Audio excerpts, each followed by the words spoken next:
What is When the rivers of Leviathan? living water is in you, then all negative things being offered by water spirits cannot sink you, because water cannot sink water.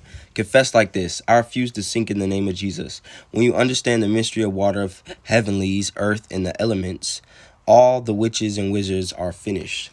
What is Leviathan? We have a detailed knowledge of it in Job 41, 1 verse 10. Canst thou draw out Leviathan with a hook, or his tongue with a cord which thou lettest down? Canst thou put an hook into his nose, or bore his jaw through with a thorn? Will he make many supplications unto thee? Will he speak soft words unto thee? Will he make a covenant with thee? Wilt thou take him for a servant forever? Wilt thou play with him as with a bird? Or wilt thou bind him for thy maidens? Shall the companions make a banquet of him? Shall they part him among the merchants? Canst thou fill his skin with barbed irons, or his head with fish spears? Lay thy hand upon him. Remember the battle. Do no more.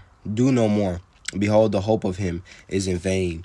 Shall one be cast down even at the sight of him? None is so fierce that dare stare him out. Who then is able to stand before him?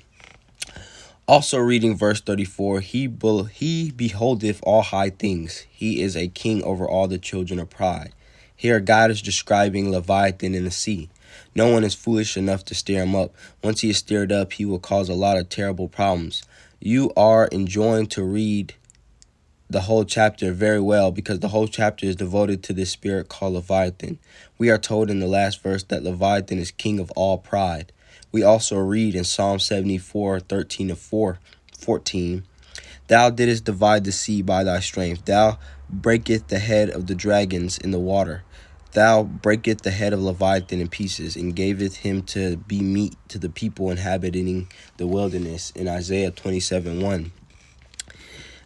In that day the Lord with his sore and great strong sword shall punish Leviathan, the piercing serpent, even Leviathan, that crooked serpent. He shall slay the dragon that is in the sea. These three scriptures tell us about Leviathan. It is the name of a demon that is much talked about in the scriptures, definitely. The word Leviathan means crooked or twisted. The Bible calls it the piercing and crooked serpent. We should know that the Bible does not have useless information.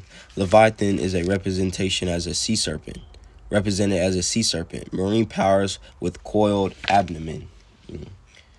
It is a very large creature.